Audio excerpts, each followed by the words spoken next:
What is going on, Swoopers? Welcome back to another episode of Swoop Luke. In this episode, we're going to preview I keep saying every game's huge, but it is definitely a huge game against Sydney tonight or tomorrow night. Depends when you're watching this game. So let's run the intro, jump straight into it.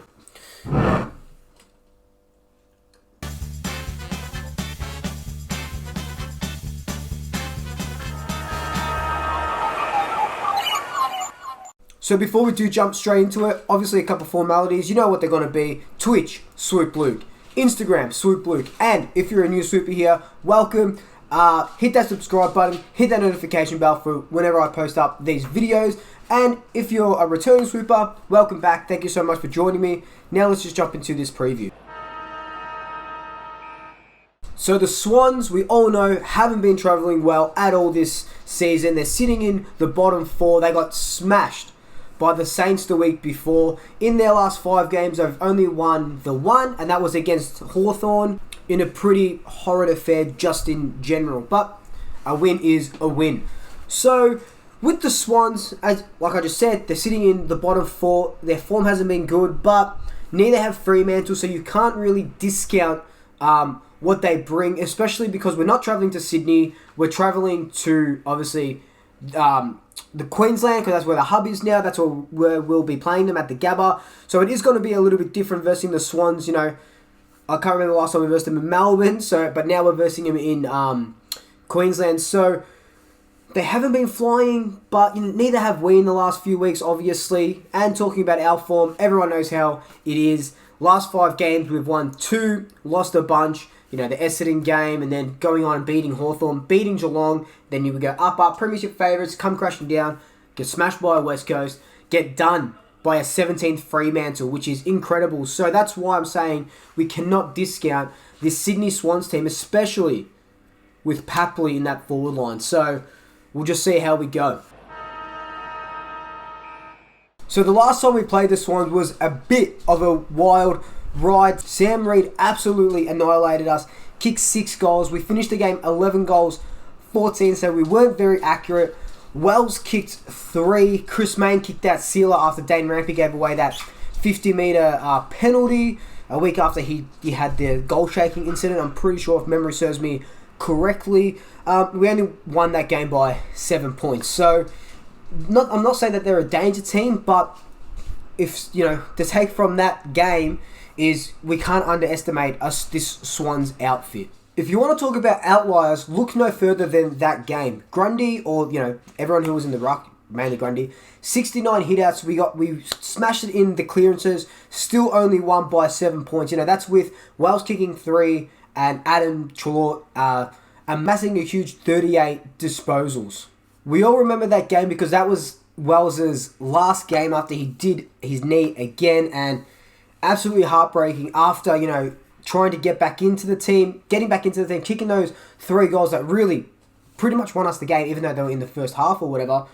But it was so good seeing him out there. He showed what he could bring, and then unfortunately he does that, and then, see you later. It's just, it wasn't a good game, and then we lose 2 star players, not in that game, but Wells then, and then Dane Swan against Sydney a couple of years back. So let's hope, fingers crossed, we don't lose anybody tomorrow night or tonight, whenever you're watching this. So as you know, I don't have to tell you, there is a lot of areas to improve. One of the key areas is Grundy's dominance in the ruck. We know that he's going to smash Callum Sinclair in the ruck. No doubt about it. Even though Sinclair's a bit of a big boy, can out-muscle Grundy maybe, but we know we're going to get most of the hitouts.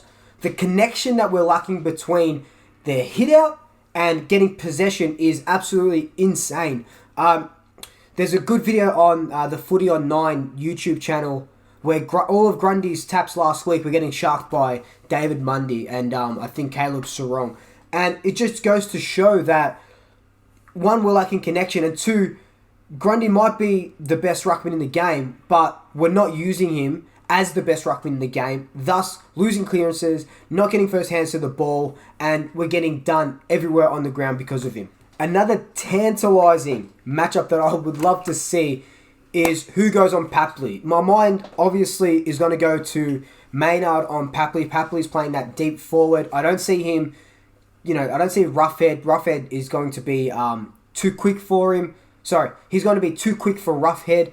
Maybe Darcy Moore, he had a bit of that experience with Nat Fyfe, who isn't a conventional forward. Maybe Moore can play on him, but I'd love to see Maynard and Papley go head-to-head, kind of like Maynard and Ablett or Maynard and Toby Green.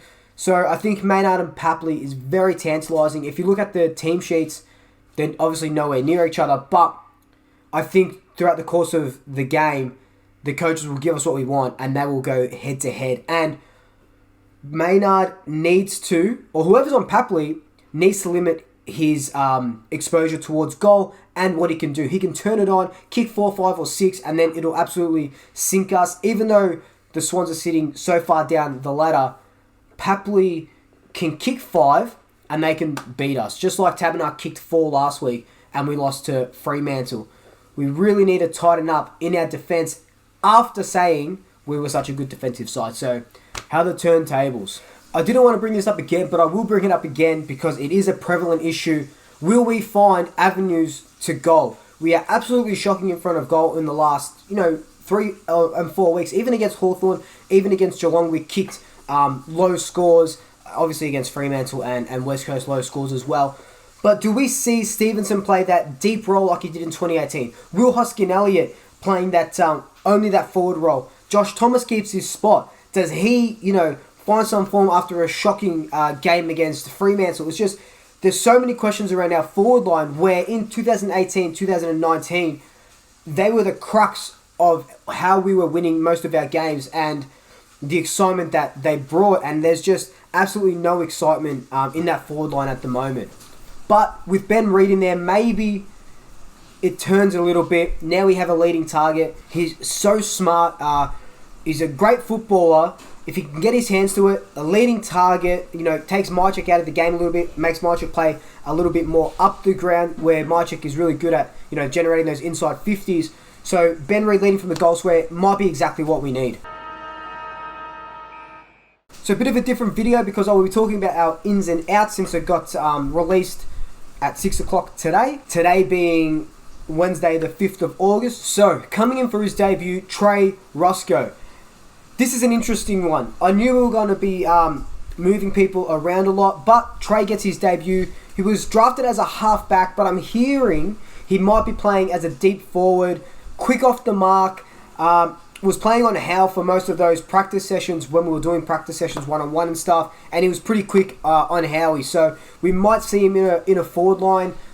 Tall boy as well, so could be a bit interesting. Maybe that 2018 surprise mix of forwards, and he might be one of them. Also coming in, Callum Brown after that ankle injury, Ben Reid after a huge layoff, finally getting back, just talked about him, and Jordan Roughhead after that rest slash omission. We don't know what it was. I'm pretty sure it was a rest. But going out, Travis Farco for personal reasons, Chris Mayne, I assume Chris Mayne as well because, older player, older body, just needs that rest off a 4-day turnaround.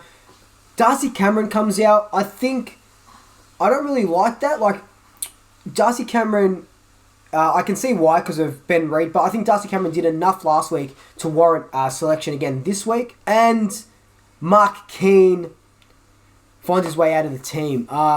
Pretty upset about that. You saw what I said about it in the previous video. He was thrown into a deep end without a paddle. I just don't think... Yeah, okay, he can tidy up on his kicks and stuff like that. I just don't think... I don't see what the point was of bringing him against Taberner. Like I said, one of the better forwards going around at the moment. And then just dropping him. When a Sydney side, don't play him on Sam Reid. Play him as that floating halfback like Darcy Moore or Jeremy Hell is. So, I don't know. It's a little bit weird, but trust the process. # trust the process. My big call this week is that we're actually going to kick over 60 points for the first time in over 5 weeks or 5 games of football. Our forwards are going to turn it on against a lowly Sydney side. And my prediction win, let's go with, not feeling overly confident if I'm going to be honest, after saying that we were going to smash Fremantle by 50 points last week. So let's go with 14 points against a lowly Sydney side, because that's just a Collingwood thing to do. Anyway, Swoopers, that has been my preview of this game against the Sydney Swans. Cannot wait to watch it with you guys, because at quarter time, half time, 3/4 time, full time, or two of those 4 times, I'll be going live on Instagram, Swoop Luke, so hit me up because I'm really enjoying those after a couple of wines. But anyway, guys, until then, like, comment, subscribe, tell your family, tell your friends, tell your pets, and until next time, double shackers, swoop you later. Ooh la la.